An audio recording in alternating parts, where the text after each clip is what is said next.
सभी भैया बहनों को सुप्रभात। आज चैप्टर 10 हेलो एल्केन और हेलो एरीन्स की वीडियो नंबर 3 में हम पढ़ेंगे हेलो एल्केन्स के निर्माण की सामान्य विधियां। कि हेलो एल्केन्स का निर्माण किस प्रकार से करेंगे, उनकी कुछ विधियों का यहाँ पर वर्णन करना है। जैसे पहला मेथड यहाँ पे लिया गया, एल्केन हाइड्रोकार्बन से हेलो एल्केन्स का निर्माण। हाइड्रोकार्बन से हेलो एल्केन्स का निर्माण। की हाइड्रोकार्बन क्या होते हैं, जैसे एल्केन एल्कीन, ये क्या होते हैं, हमारे हाइड्रोकार्बन होते हैं। इनसे किस प्रकार से हम हेलो एल्केन का निर्माण करेंगे। तो पहला क्या लिया है इसका पॉइंट, एल्केन्स के हेलोजनीकरण द्वारा।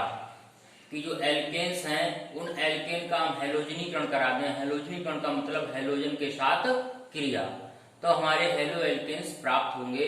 जैसे यहाँ पर उदाहरण लिया, मीथेन CH4 होता है जिसका एक हाइड्रोजन बॉन्ड के द्वारा दिखाया, और यहाँ पे क्लोरोनीकरण कराया जा रहा है Cl2 से क्रिया और प्रकाश की उपस्थिति H�nu। तो क्या होगा, मीथेन का एक हाइड्रोजन इसके एक क्लोरीन परमाणु के द्वारा रिप्लेस हो जाता है, और क्या प्रोडक्ट मिलेगा, CH3Cl क्लोरोमीथेन। एक एक करके ये सभी हाइड्रोजन परमाणु इसी प्रकार से रिप्लेस होते चले आएंगे। फिर प्रकाश की उपस्थिति में Cl2 से क्रिया कराएंगे, तो एक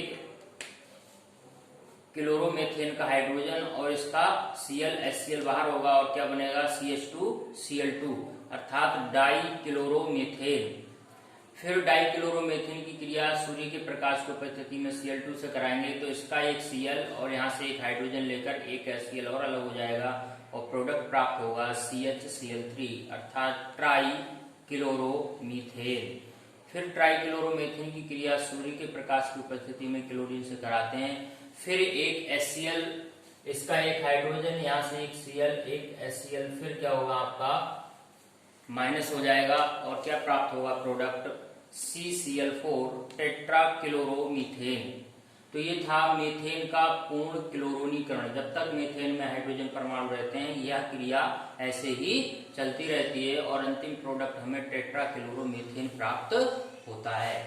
दूसरा उदाहरण लिया है यहाँ पर, प्रोपेन CH3CH2CH3 की क्रिया Cl2 से कराई सूर्य के प्रकाश की उपस्थिति में। तो क्या होता है, यहाँ पर हाइड्रोजन परमाणु यहाँ से भी रिप्लेस हो सकता है और यहाँ से भी। तो यहाँ पर दो प्रोडक्ट बनाए हैं, CH3CHCl CH3, फिर CH3CH2CH2Cl। तो ये जो हमारा 1 क्लोरोप्रोपेन 45% बनता है यहाँ पर, और 2 क्लोरोप्रोपेन 55% बनता है। ऐसा क्यों हो रहा है, तो यहाँ पर मैंने नोट लिखा है, एल्केन में हाइड्रोजन एटम्स के विस्थापन के सरलता का क्रम। कि एल्केन में से हाइड्रोजन किस क्रम में सरलता से विस्थापित होते हैं।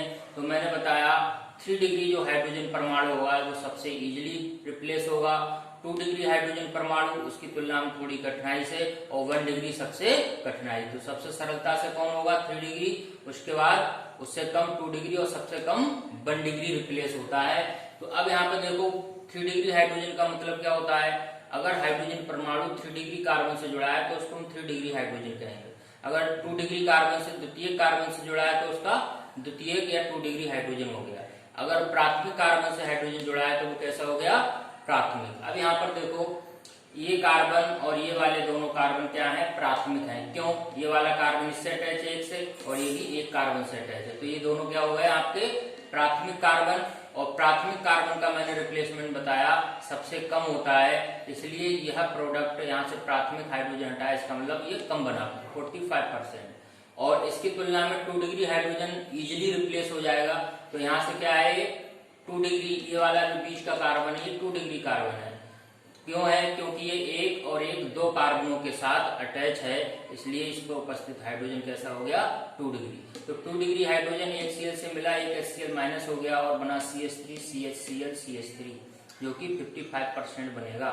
इसी प्रकार मैंने नोट्स में दूसरी बात बताई है, हेलोजन की क्रियाशीलता का क्रम क्या होगा। एल्केन के प्रति हेलोजन की क्रियाशीलता का जो क्रम होता है वो इस प्रकार होता है, सबसे अधिक क्रियाशील F2 होता है, इसकी तो रिएक्शन विस्फोटक भी होती हैं, इतना क्रियाशील होता है। दूसरा Cl2, उससे कम Br2, और सबसे कम क्रियाशील आयोडीन होता है। तो ये था एल्केन के हेलोजनीकरण द्वारा हेलो एल्केन का निर्माण। अब दूसरा मेथड हम पढ़ते हैं, बहुत ही महत्वपूर्ण होता है ये कन्वर्सन में। जो इंटर कन्वर्सन होते हैं हमारे अंतः परिवर्तन पेपरों में आते हैं, उनमें ये मेथड बहुत अप्लाई होता है कन्वर्सन में। तो ये है एल्कीन पर हाइड्रोजन हैलाइड, जिसे हम HX के द्वारा प्रदर्शित करेंगे। तो हाइड्रोजन हैलाइड HX के योग द्वारा हेलो एल्कीन का निर्माण, कि एल्कीन पर हम क्या कराएं, हाइड्रोजन हैलाइड का योग करा दें, तो क्या बन जाता है, हमारे हेलो एल्केन्स का निर्माण हो जाता है। अब एल्कीन्स जो होती हैं दो प्रकार की होती हैं, एक एल्कीन होती है सम्मित एल्कीन और दूसरी होती है असम्मित एल्कीन। सम्मित को क्या कह सकते हैं, सिमेट्रिकल, और इसको असिमेट्रिकल एल्कीन्स। तो सम्मित एल्कीन्स क्या होते हैं, वे एल्कीन्स जिनमें डबल बॉन्डेड कार्बन पर नंबर ऑफ हाइड्रोजन बराबर संख्या में होते हैं। जैसे उदाहरण लिया CH2 डबल बॉन्ड CH2। तो यहाँ पर देखो क्या है, ये एथीन का फार्मूला हो गया, क्या है ये एथीन, और यहाँ पर बन गया क्लोरो एथीन, क्या बन गया, क्लोरो एथेन बन गया, इन से एन में आ गया ये। तो यहाँ पर देखो डबल बॉन्ड जिन कार्बन पे लगा है उन दोनों कार्बन पर नंबर ऑफ हाइड्रोजन कैसे हैं, सेम है। जब नंबर हाइड्रोजन सेम होंगे डबल बॉन्डेड कार्बन पे, तो ऐसे एल्कीन को सम्मित एल्कीन कहते हैं। और इस एल्कीन पर हाइड्रोजन हैलाइड का जब हम योग कराएंगे तो किसी प्रकार का कोई रूल्स नहीं लगता है, जहां चाहे आप हाइड्रोजन जोड़ सकते हैं, जिस कार्बन से चाहे आप हाइड्रोजन को जोड़ सकते हैं। तो यहाँ से क्या होता है, कैसे योग होगा, ये जो डबल बॉन्ड है वो क्या होगा, ब्रेक हो जाएगा, कैसा, सिंगल बॉन्ड। जब सिंगल बॉन्ड में टूट जाएगा तो यहाँ से एक कार्बन की इसकी वैलेंसी फ्री होगी और एक इसकी वैलेंसी फ्री होगी। तो एक कार्बन पे हमने क्या जोड़ दिया, हाइड्रोजन, तो बन गया CH3, सिंगल बॉन्ड CH2, और ये Cl दूसरे कार्बन पे जोड़कर बन गया Cl। तो CH3 CH2 Cl, chloro ethane. कहीं भी एल्कीन से हेलो एल्कीन बनाने को आ रहा है, जैसे एथीन से कहा क्लोरो एथेन बनाओ, तो माइंड में आना चाहिए दिमाग में ये क्वेश्चन, हम क्या कराएं, हाइड्रोजन हैलाइड का योग कराएं। अब बात करते हैं दूसरे पॉइंट की, असिमेट्रिकल एल्कीन्स पर हाइड्रोजन हैलाइड का योग।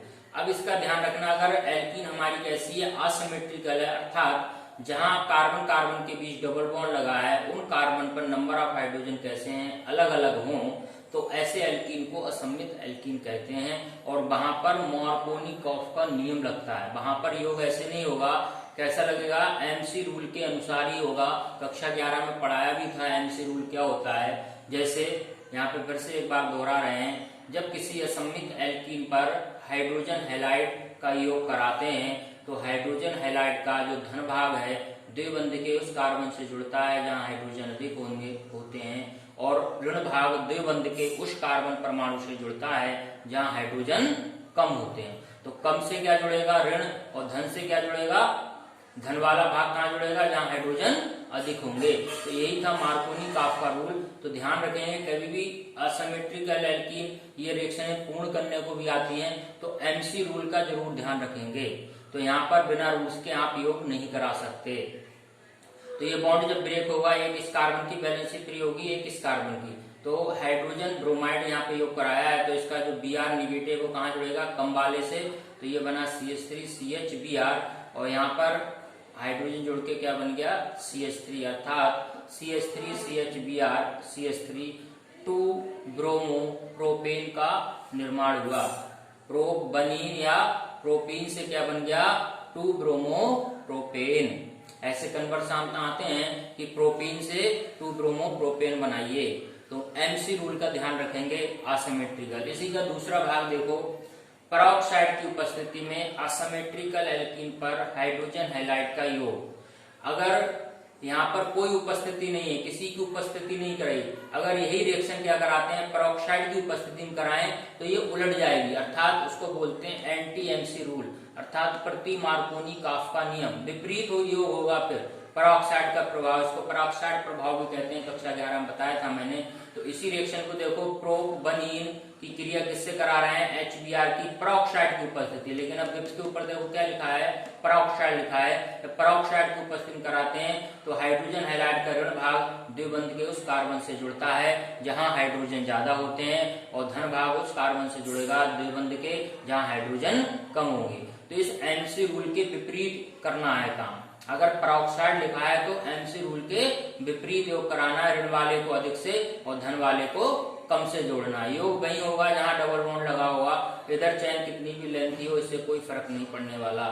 तो यहाँ पे प्रोडक्ट बन रहा है CH3 CH2 CH2 Br 1 bromo propane.